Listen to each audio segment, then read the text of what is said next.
noite, pessoal. Kiko falando. Sejam bem-vindos aí a mais um webinar.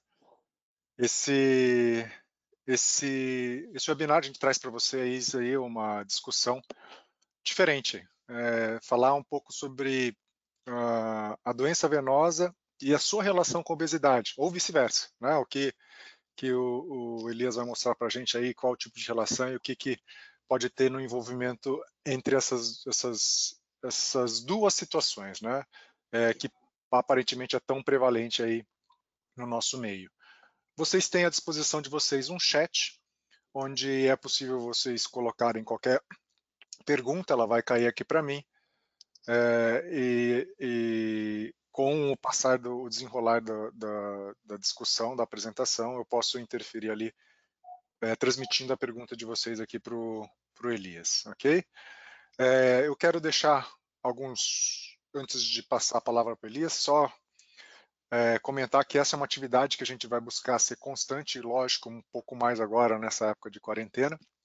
Tanto que na próxima terça-feira, um dos temas bastante pedidos por vocês, a gente conseguiu, o Dr. Alexandre Amato vai falar para a gente sobre lipedema, principalmente que ele tem muita experiência até com a parte de tratamento cirúrgico do lipedema, mas é uma patologia que é pouco conhecida, inclusive até às vezes não tem no CID. Então nessa terça-feira, dia 7, às 8 da noite, a gente vai fazer um outro webinar. Eu já estou mandando o link de inscrição para vocês têm ali à disposição no chat, para esse próximo webinar na terça-feira às 8 da noite. E também na próxima semana, na quinta-feira, aí um pouco mais cedo, às 7 da noite, a gente conseguiu a disponibilidade do Dr. Shao Wen. Ele é um dos pioneiros da telemedicina, ele fez a livre docência em telemedicina dele em 2003, então ele tem 17 anos de livre docência em telemedicina, e ele é o chefe da disciplina de telemedicina aqui da Faculdade de Medicina da USP, além de membro da Câmara Técnica do próprio Conselho Federal de Medicina. Ele vai conversar, mais um bate-papo mesmo, conversar para a gente sobre essa resolução nova de telemedicina, o que a gente pode fazer, como a gente pode aproveitar, e junto dessa discussão, na quinta-feira, às 7 da noite, nós vamos ter a consultoria jurídica também ao vivo da ANADEM, que é a Sociedade Brasileira de Direito Médico e Bioética, com sede em Brasília. Eles também vão estar disponíveis aqui na discussão para tirar as dúvidas de vocês. Então, se vocês não puderem não perder aí a discussão, tá? Na quinta-feira, ok? Então, deixa eu já passar aqui a palavra para o Elias. Então, boa noite. Elias, você está online, pode começar a compartilhar a sua Legal. tela.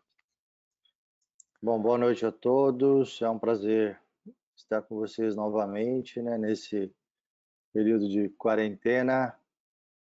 E esse tema não foi escolhido ao acaso, esse tema foi escolhido porque alguns alunos me pediram, e eu tenho certeza porque devem ter encontrado algumas dificuldades em relação ao tratamento desses pacientes. E é impressionante que existem algumas evidências científicas muito interessantes na literatura, e é isso que eu queria compartilhar com vocês. E eu queria deixar bem claro para vocês que eu não vou ficar me atendo apenas às varizes dos membros inferiores, porque vocês vão ver que a obesidade ela vai muito além das varizes dos membros inferiores. Então eu vou usar dessa aula para a gente ir mais profundo aí em relação a essa relação entre obesidade e doença venosa, tá legal? Então, eu vou começar falando um pouquinho de alguns dados da Organização Mundial de Saúde. Nós temos algumas classificações em relação à obesidade. O sobrepeso é considerado o índice de massa corpórea entre 25 e 30, segundo a OMS, né, que o índice de massa corpórea é o peso sobre a altura ao quadrado, e o índice de massa corpórea é acima de 30, aí sim é considerada obesidade, e hoje se classifica ela em 3 níveis, classe 1, 2 e 3. Obesidade classe 3 acima de 40.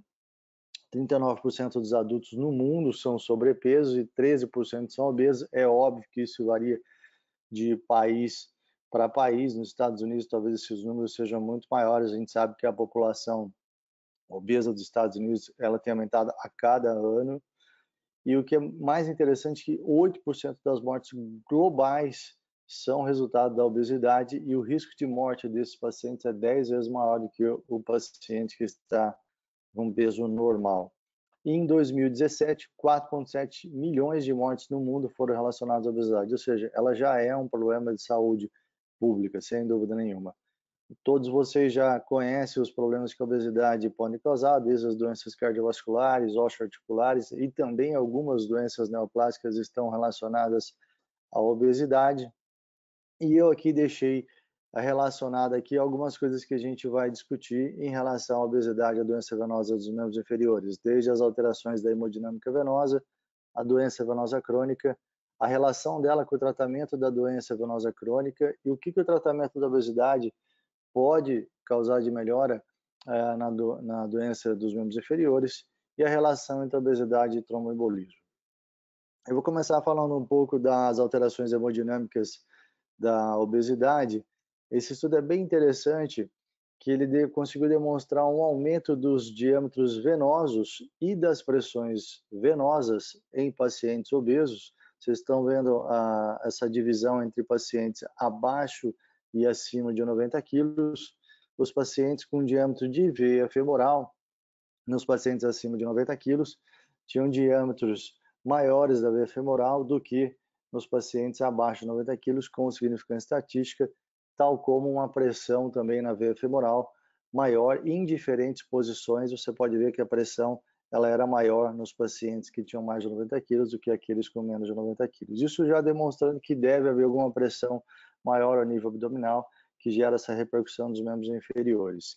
Esse outro estudo também, avaliando o impacto da obesidade na hemodinâmica venosa, além de demonstrar que os pacientes obesos tinham um diâmetro da veia femoral maior que os não obesos, com significância estatística, os pacientes obesos tinham uma menor velocidade de pico na veia femoral e uma menor velocidade mínima, ou seja, tinha alguma resistência ali ao nível abdominal, gerando uma dificuldade da passagem do sangue, ou seja, uma hipertensão abdominal efetivamente está acontecendo nesse paciente. Esse estudo é bem interessante, todo mundo conhece o mecanismo visa-fronte, que é o mecanismo de aspiração do sangue dos membros inferiores, que acontece na respiração. Então, quando a gente inspira, a gente tem uma diminuição da pressão torácica, isso faz com que a pressão torácica diminua, aumenta a pressão abdominal, você tem um gradiente entre o abdômen e o tórax. Esse gradiente ele existe, só que o que eles descobriram que é muito interessante é que esse gradiente ele é bastante aumentado nos pacientes com índice de massa corpórea acima de 30. Eles fizeram uma medida com cateter de Swan-Ganz. Vocês podem ver que acima de IMC, o IMC acima de 30, esse gradiente entre a veia cava abdominal e a torácica, ele aumenta significativamente, mostrando essa hipertensão abdominal no paciente obeso. Então, o que a gente pode já ter de alteração hemodinâmica é que o paciente efetivamente tem um aumento da pressão abdominal, que gera uma repercussão na hemodinâmica dos membros inferiores. O próprio Guyton, em 2016, que é a última edição dele, ele já mostra nos trabalhos de fisiologia que um indivíduo em decúbito tem pressão abdominal normal de 5 a 6 milímetros de mercúrio, mas patologias como gravidez, obesidade, tumores, essa pressão pode chegar a 15 a 30 milímetros de mercúrio, e você vê que mesmo o paciente em decúbito, ele vai ter hipertensão venosa dos membros inferiores, tá?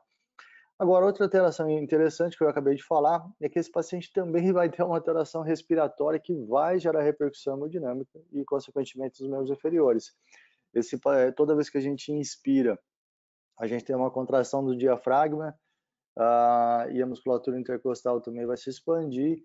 Com a expansão do tórax e contração do diafragma, você tem uma diminuição da pressão intrapulmonar e um aumento da pressão abdominal. Vocês podem olhar lá no seu ultrassomzinho, né, que toda vez que você tem uma fasicidade respiratória, o paciente inspira, há uma redução da velocidade na veia femoral, e isso acontece porque há um aumento da pressão abdominal e existe, então, uma dificuldade da passagem do fluxo da veia femoral em direção ao abdômen. O paciente expira, acontece o contrário, acontece o quê? um aumento da pressão torácica, diminuição da pressão abdominal, e aí relaxa para o sangue das veias femorais entrarem para o abdômen, tá? Então, o que, que acontece no paciente obeso? As alterações respiratórias. Esse paciente tem uma diminuição da complacência pulmonar, ele tem uma parede torácica grande, mas o pulmãozinho dele é pequenininho, né? Por quê? Está cheio de gordura ali. Então, ele não consegue expandir esse pulmão, ele não consegue expandir essa pressão. Durante a inspiração, ela não consegue diminuir tanto, você tem um gradiente pressórico ainda maior. Você tem uma disfunção da musculatura ventilatória e, para piorar, os obesos graves vão ter uma doença obstrutiva pulmonar. Além disso, efeitos cardiovasculares. Você tem uma maior incidência de disfunção cardíaca diastólica e elevações leves na pressão da artéria pulmonar, o que gera um efeito congestivo no sistema venoso. Então, e uma hipertensão nas câmaras direita, agravando ainda mais a hipertensão pulmonar, a hipertensão abdominal e nos membros inferiores. Então, a obesidade e as alterações respiratórias, tudo vai acarretar hipertensão venosa dos membros inferiores. Por quê? Existe um aumento da pressão torácica nas câmaras direitas, um aumento da pressão venosa abdominal, aumento do gradiente tóraco-abdominal e uma hipertensão venosa dos membros inferiores. Além disso, esse paciente vai ter uma sarcopenia em decorrência da infiltração gordurosa da musculatura dele, ele tem menos força, ele tem uma maior fadiga da musculatura, ele tem uma menor potência muscular também. Então, esse paciente já tem uma musculatura que não funciona tão bem. E o mais interessante, todo mundo fala, olha, o paciente obeso ele tem problemas articulares por conta da sobrecarga da articulação. Realmente, a gente já sabe desse problema da sobrecarga em decorrência do peso. Mas o problema articular do paciente obeso, ele não é só em decorrência do peso. E esse trabalho é muito interessante, que ele avaliou a osteoartrite relacionada à obesidade e ela é em decorrência também do processo inflamatório do tecido adiposo, como também da dislipidemia causada pela obesidade. Então, a osteoartrite que o paciente obeso tem, ele não é causada apenas pelo peso, mas também pelo processo inflamatório do tecido adiposo e pela dislipidemia que acaba gerando um dano na cartilagem, da sinóvia e do osso subcondral. Então, esse paciente tem uma alteração articular, ele tem uma alteração muscular, uma redução de força, reduz a bomba dele, e isso também vai causar uma hipertensão venosa dos membros inferiores. Para piorar a situação, esses pacientes, por conta do tecido adiposo abundante, eles secretam uma série de substâncias que geram, primeiro, um efeito procoagulante e também substâncias que geram um efeito antifibrinolítico. Então, esses pacientes eles têm um risco trombótico aumentado e que, junto com a estase que eles já têm, vão aumentar muito o risco de fenômenos trombóticos neles. Então, essas são basicamente todas as alterações que a gente encontra no paciente obeso, ou seja, ele é um paciente especial do ponto de vista da doença venosa, tá? O que é interessante, a classificação CEAP que a gente tinha até então era de 2004, nós tivemos uma revisão agora em 2020, e antigamente no E do CEAP, que é a etiologia, a gente tinha a classificação ES, que era secundária, e essa foi dividida em E intravenosa e E extravenosa. E aqui no ESE, que é o extravenosa, eles incluem a obesidade como etiologia, coisa que no CEAP 2004 não tinha. Então, a obesidade aqui entra como uma etiologia possível para você poder colocar na tua classificação CEAP, que não tinha em 2004. Elias, Agora, deixa eu só ver sobre o que a gente está, como que é o pessoal aí enxerga a frequência e quanto que a obesidade é importante nos consultórios das pessoas. Então vocês estão aí com um pool, vamos ver como que vocês enxergam aí a frequência de pacientes obesos ou em sobrepeso. Né? Vocês acham que é menos de 10%, 10 a 20, 20 a 30 ou até mais de 30% dos pacientes que você vê no consultório? Para a gente pensar em qual a relevância de tudo isso que está sendo falado. Né? O Elias acabou de falar de 4 situações especiais na obesidade, e agora, inclusive, a classificação CEAP, incluindo a obesidade como uma causa, né, também etiológica, né, das varizes, ok? Quase todo mundo votou. Estou fechando a votação. Vamos ver a resposta. Impressionante, hein? Olha Mais só, de 30, bastante. é, 60, É mais do que a OMS. 60% dos colegas aí, vocês estão vendo a resposta. Então, realmente um tema bastante relevante aí. Relevante. É. Perfeito. Não só relevante que esse artigo de 2016 ele coloca a epidemia da flebesite.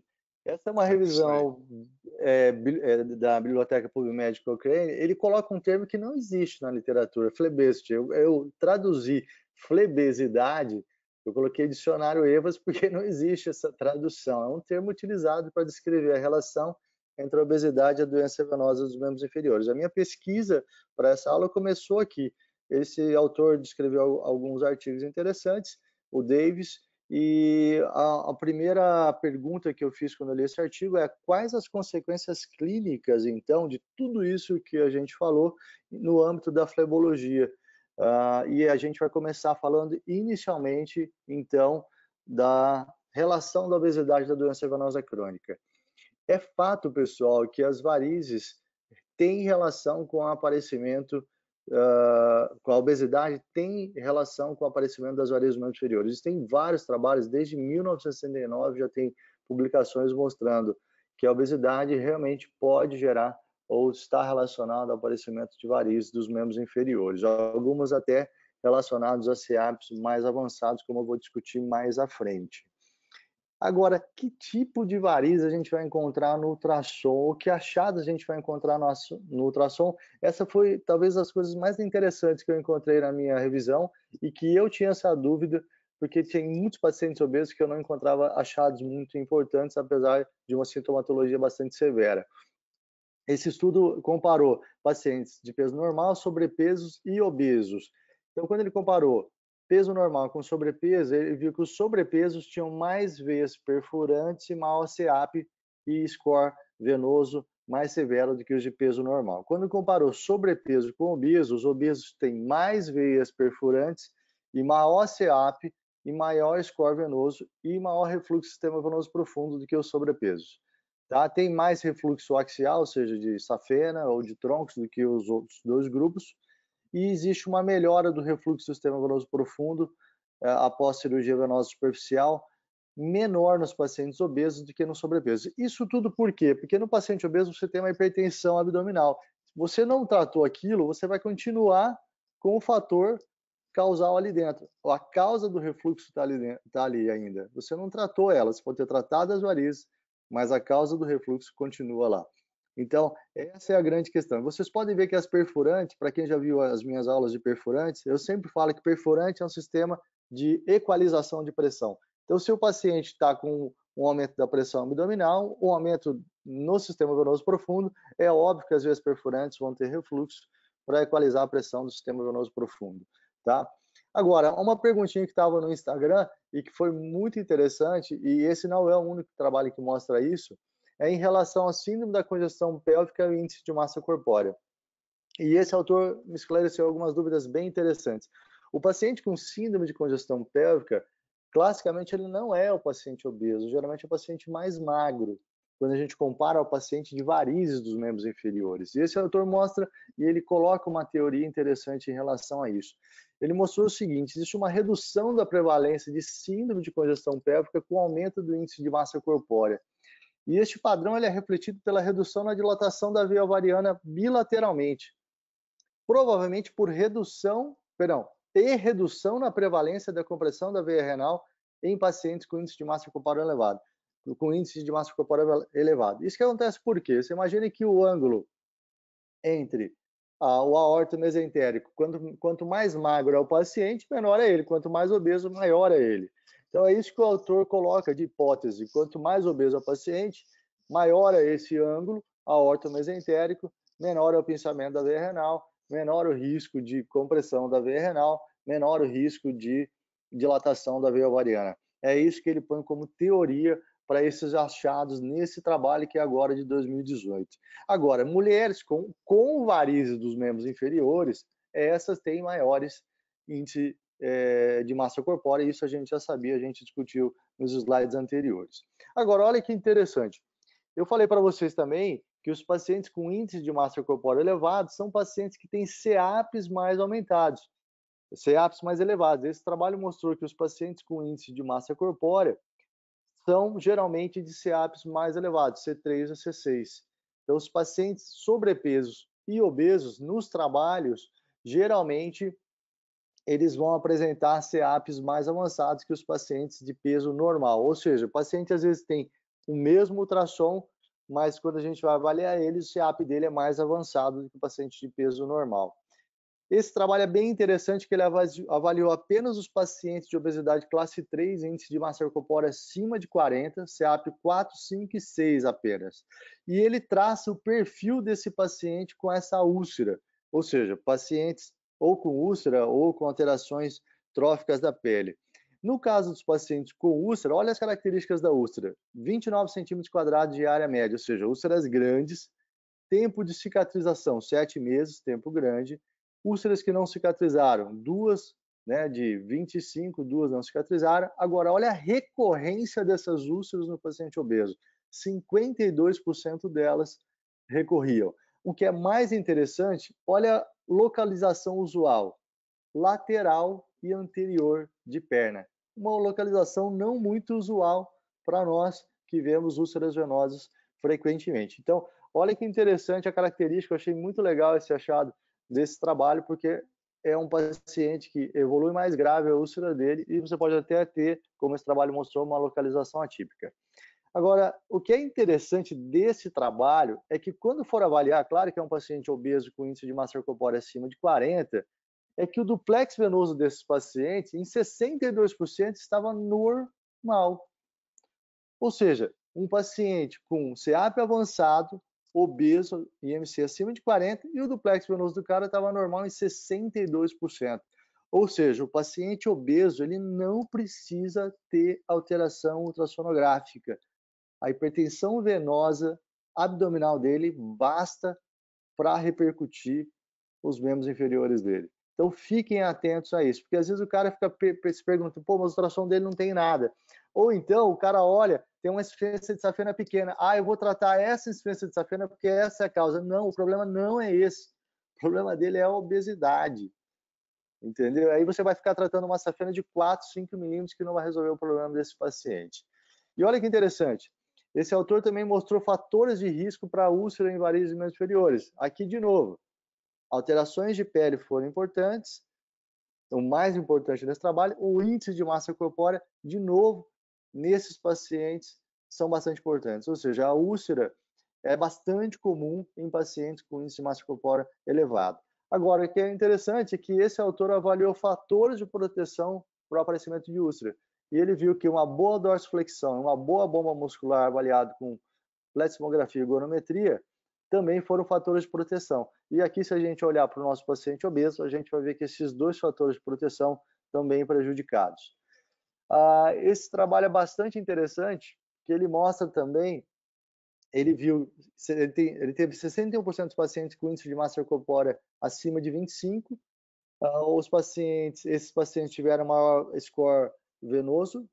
E agora, o que é mais interessante é que os pacientes obesos tiveram maior taxa de alterações cutâneas e ulcerações. As ulcerações vocês já sabiam, mas o que é interessante desse autor é que ele mostra que os pacientes obesos têm mais alterações cutâneas do que os pacientes de peso normal, apesar de valores similares de tempo de refluxo total ao ultrassom ou velocidade de pico de fluxo reverso total ao ultrassom. Ou seja, ultrassons semelhantes, mas quando você vai olhar para a perna do cara, ele tem muito mais alteração cutânea e muito mais ulceração. Ou seja, não é só a insuficiência venosa, você tem a hipertensão abdominal, tá? Agora, ficar atento que esse paciente tem múltiplas alterações dermatológicas. Ele vai ter estrias, ele vai ter intertrigo pela fricção das coxas ou de outras áreas. Às vezes esse intertrigo pode ter infecção fúngica associada, ele vai ter os sinais clássicos de insuficiência venosa crônica e ele pode ter, às vezes, o linfedema associado, que acaba prejudicando ainda mais a bomba desse paciente e prejudicando ainda mais a insuficiência venosa crônica dele. Então, o que a gente tem da obesidade e da doença venosa crônica? Os sintomas venosos deles, ele pode acontecer mesmo sem varizes dos membros inferiores, e geralmente são mais severos. Eles geralmente evoluem com CEAPs mais avançados, eles têm mais alterações tróficas, a obesidade parece reduzir o risco de síndrome de congestão pélvica, a gravidade da doença venosa crônica tem pouca relação com achados ultrassonográficos, então não fique valorizando refluxos de safena, muitas vezes safenas pequenininhas, não é isso que importa nesse paciente. E pacientes com ulceração venosa são mais prováveis de ser obeso, tá?